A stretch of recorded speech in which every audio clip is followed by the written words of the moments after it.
A shriek rang out across Willowbrook Commons that Saturday afternoon, piercing through the gentle hum of suburban tranquility like a blade through silk. 10-year-old Lila Martinez collapsed mid-laugh, her small body convulsing as 50,000 volts coursed through her nervous system. The yellow police-grade taser wires trailing from her pink Hello Kitty t-shirt, like grotesque party streamers. The other children froze in horror, their game of tag abandoned as their friend writhed on the manicured grass, her brown curls splayed against the emerald lawn like a broken doll. Just moments before, the afternoon had sparkled with the kind of perfect suburban magic that real estate brochures promise, but rarely deliver. The annual Willowbrook HOA Spring Picnic was in full swing, with families spread across the community's pristine common area, like pieces on a Norman Rockwell chessboard. Grills sizzled with hamburgers and hot dogs, while parents sipped cold beer from red Solo cups and watched their children play with the satisfied exhaustion of people who had finally escaped their weekday routines. Lila had been the center of attention among her small circle of friends, her infectious giggle drawing other children like moths to a flame. Despite carrying more weight than her peers, she moved with surprising grace and speed, darting between the oak trees with the kind of unself-conscious joy that adults spend lifetimes trying to recapture. Her mother, Dr. Elena Martinez, watched from a picnic table 30 yards away, occasionally glancing up from her conversation with other parents to ensure her daughter was safe and happy. "You're it!" Lila had squealed just minutes earlier, tagging her friend Marcus before spinning away with arms outstretched like airplane wings. Her sneakers kicked up small divots in the soft earth as she ran, leaving tiny impressions in the soil that had been carefully cultivated by the HOA's landscape crew just days before. That's when Karen Whitmore appeared. Karen strode across the common area with the purposeful gait of someone who had never questioned their own authority. Her polyester HOA security uniform crisp, despite the rising afternoon heat. The 47-year-old woman had been patrolling Willowbrook's streets for 3 years, armed with an array of enforcement tools that would make actual police officers raise their eyebrows. Her utility belt carried pepper spray, handcuffs, a flashlight, a radio, and, most controversially, a yellow X26 taser that she had purchased with her own money after completing a weekend certification course. "Hey, you kids need to get off that grass immediately." Karen's voice cut through the children's laughter like a chainsaw through morning birdsong. The 4 children stopped running and turned toward her, their faces shifting from joy to confusion in the span of a heartbeat. Lila, still catching her breath from the chase, tilted her head with the innocent curiosity that only children possess. "Why, we're just playing tag." "Because you're damaging HOA property," Karen snapped, her hand already moving toward her belt.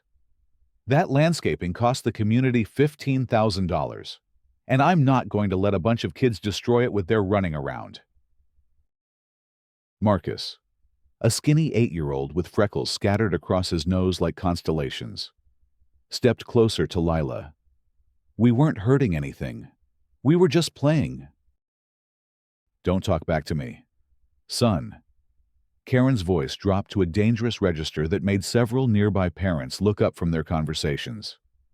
"I have the authority to enforce community standards, and that includes protecting our common areas from excessive wear and tear." Dr. Martinez noticed the commotion and began walking toward the group, her maternal instincts prickling with unease.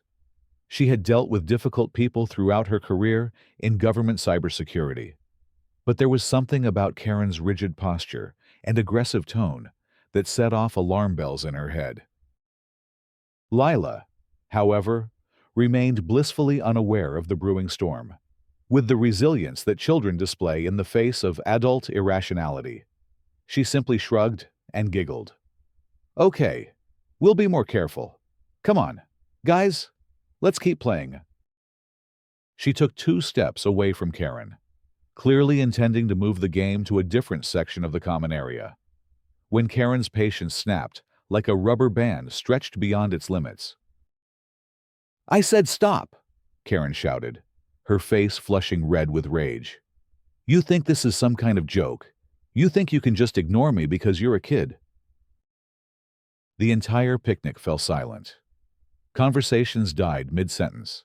Children stopped playing, and even the sizzling grills seemed to quiet, as if the very air had been sucked out of the community gathering.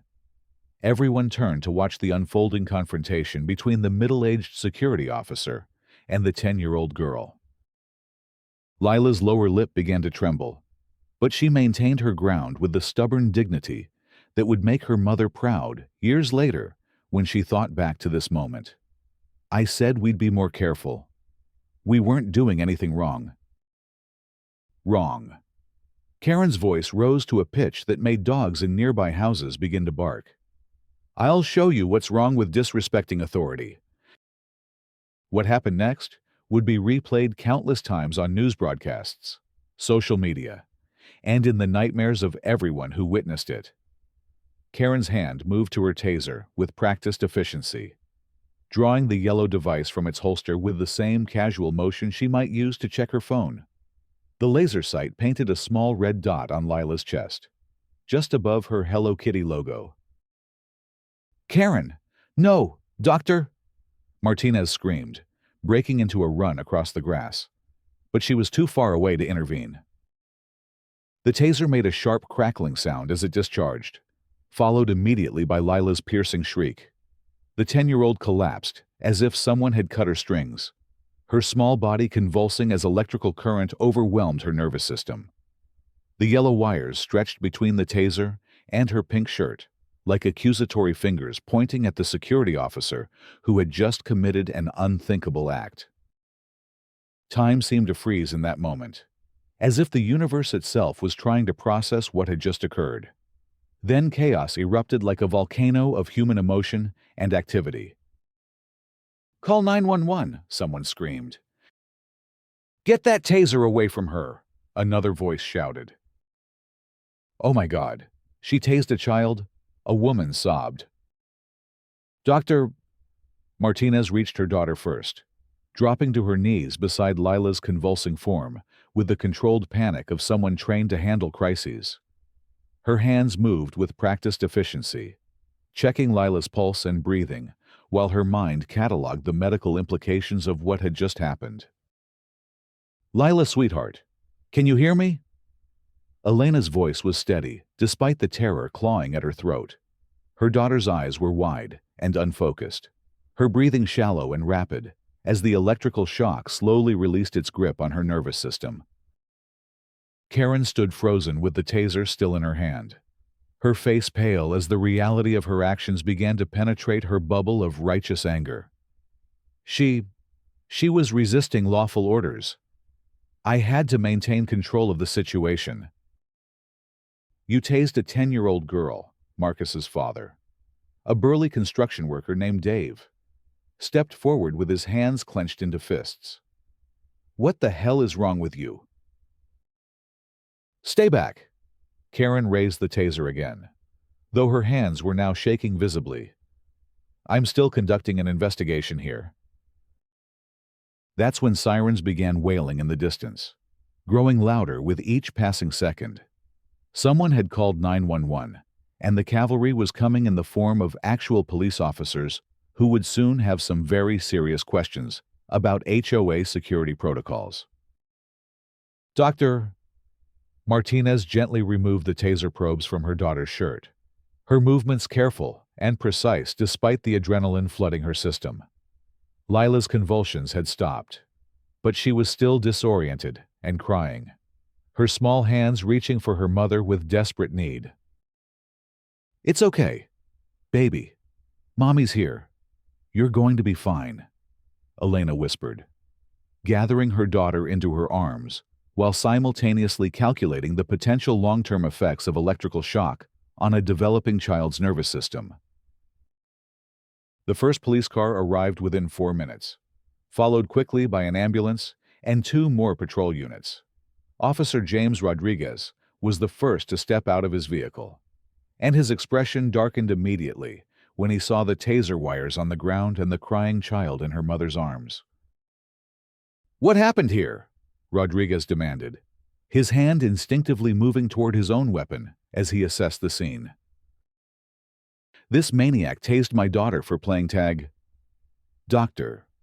Martinez's composure finally cracked, her voice carrying the full weight of a mother's fury. "She's 10 years old. She was playing with her friends." Karen stepped forward, attempting to reassert her authority in the face of mounting opposition.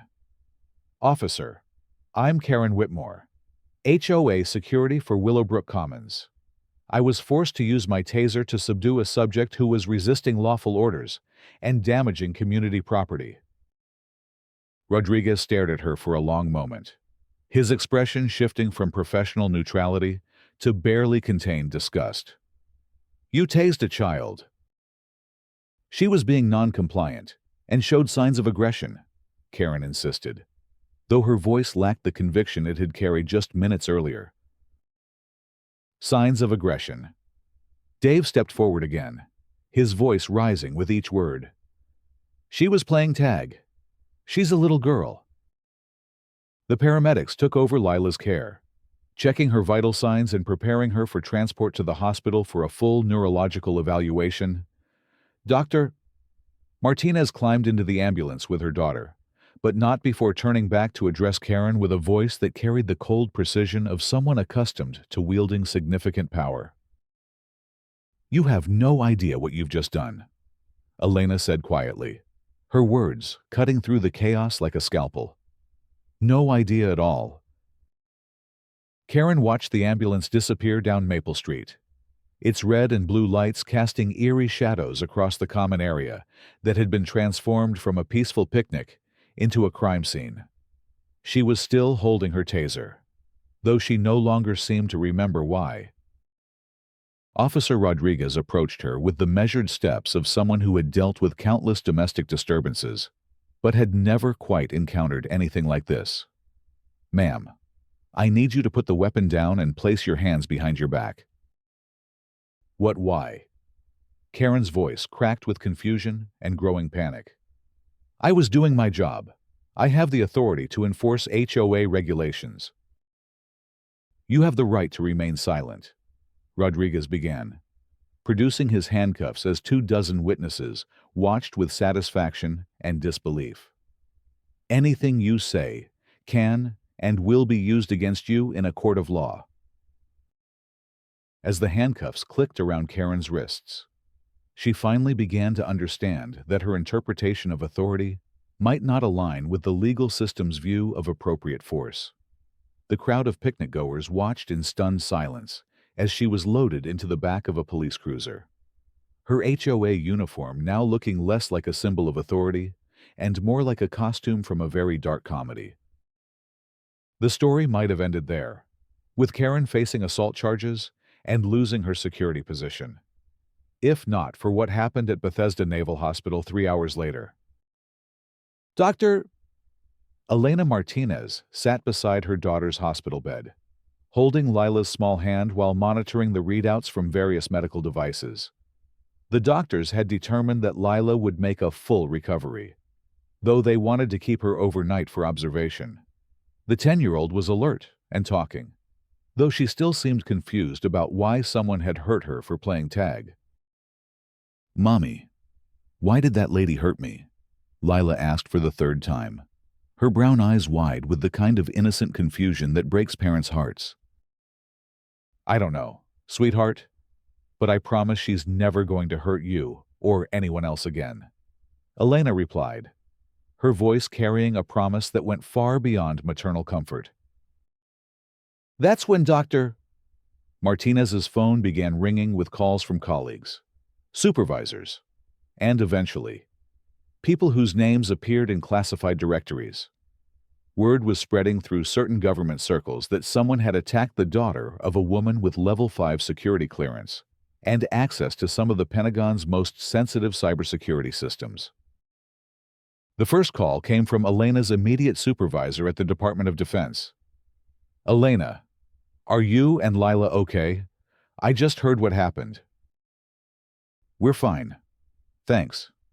Lila's going to make a full recovery, Elena replied, though her voice carried undertones that suggested someone was about to make a very serious mistake in underestimating her response to this situation. Good. I've already initiated a preliminary inquiry into this Karen Whitmore person. We need to know if there are any security implications related to targeting your family. Elena felt a cold smile spread across her face. I think you'll find the security implications are quite significant.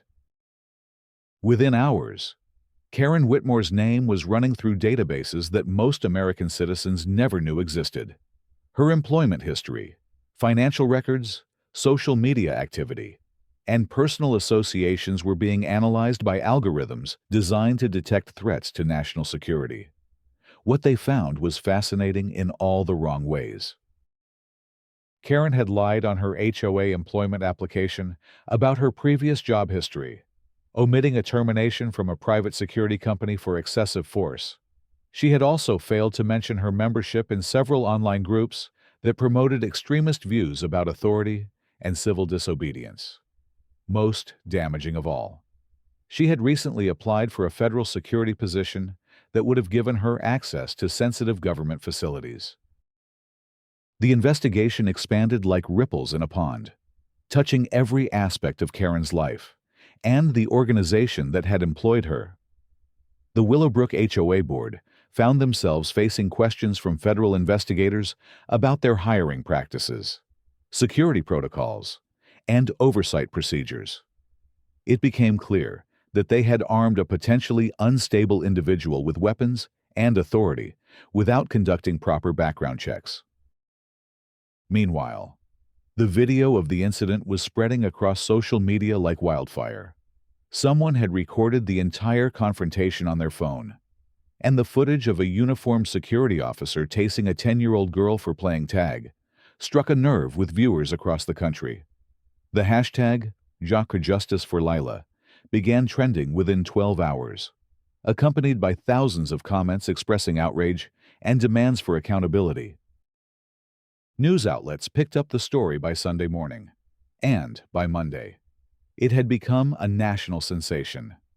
CNN, Fox News, MSNBC, and every major network were running segments about the incident, with legal experts debating the implications of private security forces wielding police-grade weapons in residential communities. Karen, meanwhile, was discovering that her legal troubles extended far beyond simple assault charges.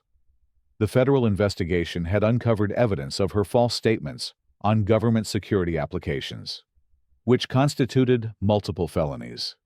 Her online activity had revealed associations with groups that advocated violence against perceived enemies of traditional authority, raising questions about her psychological fitness for any security role.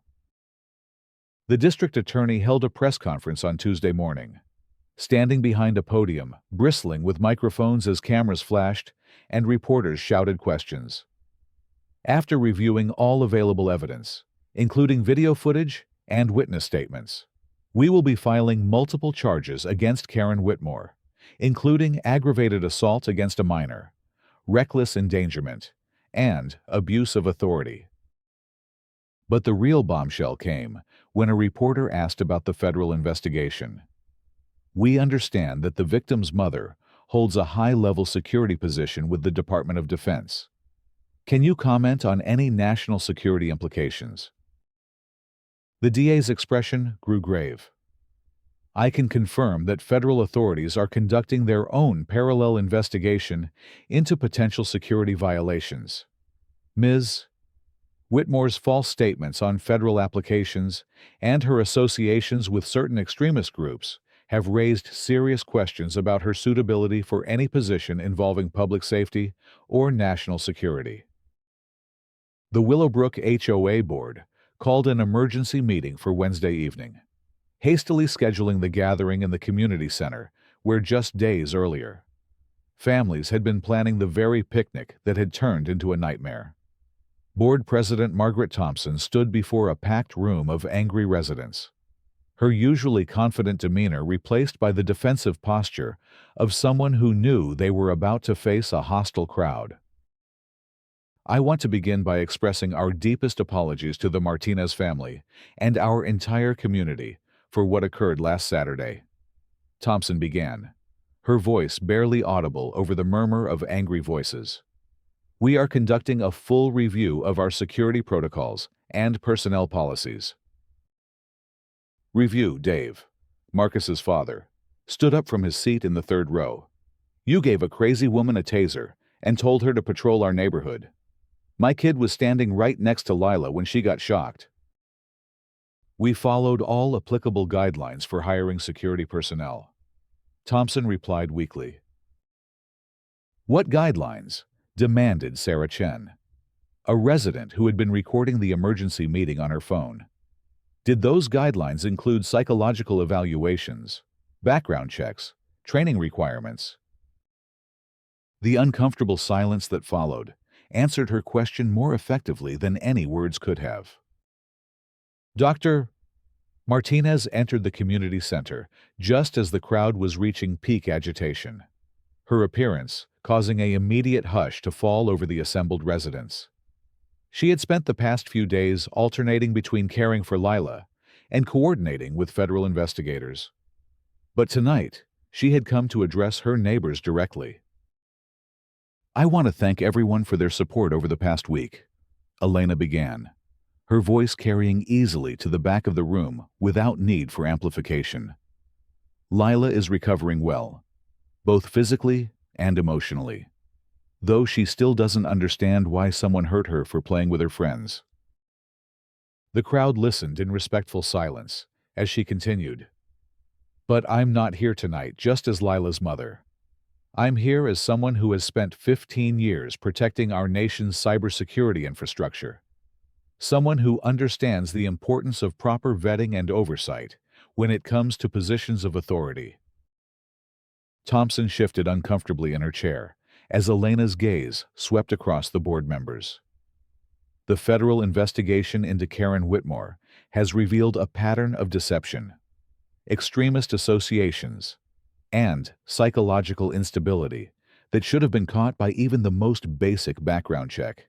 Yet this board armed her with a taser and gave her authority to patrol a community filled with children. We had no way of knowing, Thompson began, but Elena cut her off with a raised hand. You had every way of knowing. The tools exist. The procedures exist. The legal requirements exist. You simply chose to ignore them in favor of the cheapest option available. Elena's voice remained calm, but her words carried the weight of someone accustomed to making life-and-death decisions in matters of national security. She pulled out a folder and placed it on the podium. This contains the results of the federal background investigation into Karen Whitmore. It shows that she lied about her employment history, her criminal record, her financial status, and her psychological evaluations. It shows associations with groups that advocate violence against authority figures who don't conform to their extremist views. It shows a pattern of escalating aggressive behavior that culminated in her attacking my daughter. The room was so quiet that the hum of the air conditioning system seemed loud by comparison. Elena opened the folder and began reading specific examples of Karen's deceptions and extremist associations. Each revelation drawing gasps of shock and anger from the assembled residents. Furthermore, Elena continued, the Department of Justice has determined that the Willowbrook HOA's negligent hiring practices created a situation that posed a direct threat to the safety of a federal employee and her family. As such, this community association is now subject to federal oversight and sanctions. Thompson's face went white. What does that mean? It means that your corporate charter is under review. Your insurance policies are being audited. Your financial records are being examined, and your authority to employ armed security personnel has been permanently revoked. Elena replied with the satisfaction of someone who had just deployed a precisely calibrated response to an unacceptable threat. The crowd erupted in a mixture of cheers and concerned murmurs as residents processed the implications of federal intervention in their community affairs. Some applauded the accountability measures, while others worried about government overreach. Elena raised her hand for silence once more. I want to be clear about something. This isn't about revenge. This is about ensuring that what happened to Lila never happens to another child in any community. When you give someone a weapon and authority, you have a responsibility to ensure they're fit to wield both. This board failed in that responsibility, and now there are consequences. Over the following weeks, those consequences became increasingly apparent. Karen Whitmore pled guilty to multiple federal charges and received a sentence of 3 years in federal prison, followed by 5 years of supervised probation. Her security certifications were permanently revoked, and she was barred from seeking any position involving public safety or authority over others. The Willowbrook HOA underwent a complete restructuring under federal oversight. The entire board was replaced through a special election, and new policies were implemented requiring extensive background checks, psychological evaluations, and ongoing training for any security personnel. The community's insurance rates increased dramatically, but residents agreed that the added safety measures were worth the cost. Perhaps most importantly, the incident sparked a broader conversation about the militarization of private security in residential communities across the country. Several states passed legislation restricting the weapons that HOA security officers could carry, while others implemented mandatory training and certification requirements. Lila returned to school 2 weeks after the incident. Her physical recovery complete, but her understanding of the world forever changed. She no longer ran carelessly across grass or played games without first checking to see who might be watching. The innocent joy that had characterized her childhood play had been tempered by the harsh lesson that some adults were dangerous, even in spaces that should have been safe. But children are remarkably resilient, and, with the support of her family, friends, and community, Lila gradually began to reclaim her sense of security and wonder. The other children at school treated her like a celebrity for a while, which she found both embarrassing and secretly thrilling. More importantly, she became something of a local hero, the little girl who had helped expose corruption and incompetence in their community leadership. Dr. Martinez found herself fielding interview requests from news outlets and advocacy groups interested in her perspective on community safety and federal oversight. She used these opportunities to educate the public about the importance of proper vetting procedures and the dangers of armed, untrained security forces in residential areas. The lesson here isn't complicated. She told a CNN interviewer 6 months after the incident, "When you give someone a weapon, you need to know who they are, what they believe, and whether they have the judgment to use that weapon appropriately." The Willowbrook HOA failed to do their homework, and my daughter paid the price. The interviewer asked about the federal response to the incident. Some critics have suggested that the government's reaction was disproportionate to what was essentially a local community issue. How do you respond to that? Elena's expression hardened slightly. When someone attacks the child of a federal employee with security clearance, it becomes a federal issue. When that attack is carried out by someone with extremist associations and a history of deception, it becomes a national security issue. When that person was armed and given authority by an organization that failed to conduct proper background checks, it becomes a systemic problem that requires systemic solutions. A year later, Willowbrook Commons had transformed into something approaching a model community. The new HOA board implemented transparent governance practices, regular community meetings, and comprehensive safety protocols. They hired professional security services with proper training, oversight, and accountability measures. Most importantly, they created a culture where residents felt empowered to speak up about concerns without fear of retaliation or abuse. Lila celebrated her 11th birthday with a party in the same common area where she had been attacked. But this time, the gathering was filled with laughter, joy, and the kind of carefree play that every child deserves. She ran across the grass with her friends, played tag until sunset, and never once looked over her shoulder to see if someone was watching with disapproval. Dr. Martinez watched her daughter play with a mixture of pride and relief, knowing that she had used her position and influence to create lasting change that would protect not just Lila, but countless other children in communities across the country. The scars from that terrible Saturday afternoon would never fully fade. But they had been transformed into something positive, a catalyst for reform, accountability, and justice. As the sun set over Willowbrook Commons, painting the sky in shades of orange and pink that seemed almost too beautiful to be real, families packed up their picnic supplies and headed home with the satisfied exhaustion of people who had spent a perfect day together.